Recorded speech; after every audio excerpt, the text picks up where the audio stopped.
What's going on, everybody? It's your boy C-Zar, and we are discussing this winner of the week, SUI, in this video. If I go to the past 7 days and I look for the top dog, that's the top dog right there, SUI. Trailing is Celestia, then we got Phantom. 40% though, nice week, that's for sure. Good job, everybody, holding SUI. Looking at it on a daily time frame, I like the volume. I like the move. Looks good, looks powerful. If we look at this from a relative high here to a relative low, you have demolished it. Wow, man. You just demolished your 618. That's crazy, right? Generally, you would expect to find resistance here, but the fact you went straight up to your 786.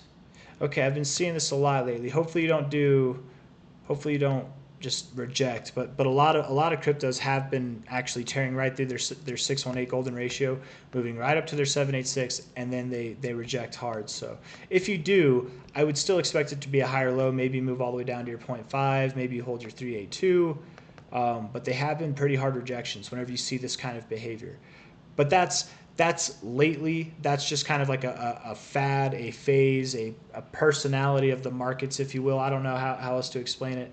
It's just like something that I've seen that's not regular.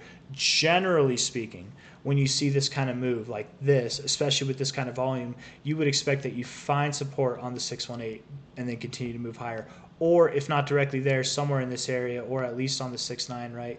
Or you might just keep moving higher, and then you find support on the 786, right? Something like that, or again, back to this zone that we're identifying. One way or another, though, regardless of what the hell happens, right? I don't think that you're going to go past this 183, $1.83, $1.84, give or take a cent on any given exchange, right? I don't think you'll move too much past this line. You'll probably find resistance here before having some kind of correction to find that higher low that sends you up to your next higher high. I definitely do believe you'll continue to move up higher, but first you need to find a higher low. And I don't know if that happens now. I don't know. I mean, maybe you do reject here because, again, I had to delete everything because it kind of glitched out. Again, you do have this 786 resistance, so you could find resistance here. It is possible. Previous area, kind of like consolidation phase at the top here. You're very hot on your daily RSI. That's not a bad thing. Like, people think that's a bad thing, but where'd you top out, right? Let's look at this for what it is, right? This is your high. This was the end of your move. Okay, here's your high. You were not that hot on the RSI. You got overbought, definitely hot, but not like as hot as you are now, right? That was the actual high of this overall move. Your move died off really here on this high, and you had been overbought for a while. You just got overbought, bro. You're not stopping here. You're not, even though you're hot. Yes, a lot of people might look at this and be like, oh, it's really hot on the RSI. You're going to see a really big move down. That's not the appropriate way to look at it. It makes sense. It's logical. That line of thinking is intuitive. But if you think about what this tool actually is, this wasn't supposed to be a video on the RSI, but we're doing it. It's the Relative Strength Index. That's what it stands for, RSI, Relative Strength Index. You're showing signs of relative strength. Is that a good thing or a bad thing? People associate the overbought zone with a bad thing, and they associate the oversold zone with a good thing because you think bad thing, it's going to go down, good thing, it's going to go up. It's not like that. That's not. Sometimes it is, right? Sometimes, but that's not how it's meant to be focused on, right? You were oversold whenever you had your low, right? But you were oversold when you had this low. And if you bought here, you would have missed a hell of an opportunity to buy there, right? You would have had to wait for this move to even be a little bit green, right? It doesn't work like that, right? Relative, if you're doing like short-term trades, yes, but you have to look at more than just one indicator. If you're doing day trading or swing trading, you gotta look at more than just one indicator, man. But anyways, I digress. Let's get back to the main point here. SUI, looking good, looking really good. I got trailed off on the notion that it probably does continue working higher. Even if you pull back from here, I think it does continue to move higher, right? And I would say if you were to move down from here, the lowest I'd give you is $1.20. Unless you're doing that weird thing that charts are doing in the space right now for whatever reason, where they tear through their 618 right up to their 786 and they have these harsh reactions afterwards. Normally they're very nice reactions, actually, because it's like moves down and then you have a bounce, right? But this fib, the way it's drawn, the 786 is to the upside instead of to the downside, right? If I had it drawn like this, right, you'd move down through your 618 down to your 786. It'd be a good thing.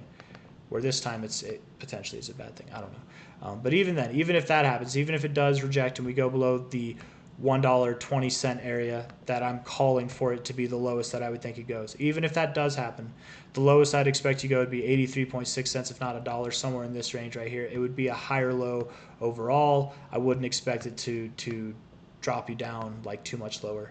But I'm not even expecting that. That's not the common thing to do whenever it comes to this kind of scenario. It's just like the common thing in the markets lately. But I would call it a phase. If you know what I'm talking about, if you don't know what I'm talking about, don't worry about it. But just with any indicator, the rules are like a rule of thumb, right? It's usual, it's general, and then sometimes there are exceptions, and then sometimes there's like a trend of exceptions that takes place, and it's like a specific trend. And this rejecting the 786 and going down, that's just a specific trend that I'm talking about. If that doesn't make sense to you, don't worry about it. All it's saying is that regardless of what we do in the short term, whatever it is, we're going up. We got more upside. You got a lot more upside to go. If we're looking at this on a weekly perspective, from your all-time high to the relative low that you had here, I would expect that you move up to 332 to 570 by the end of this move, at least here. If not, those are your primary targets. You've got secondary targets up here at 862 to 1570.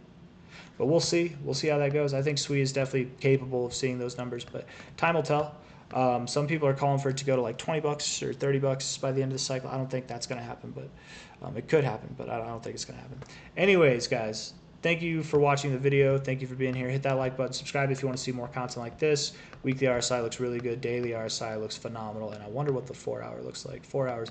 Dude, it's so damn bullish, right? Like, I don't care however much downside it has to go from here. It's insignificant compared to how much upside it has. This is the definition of a breakout move.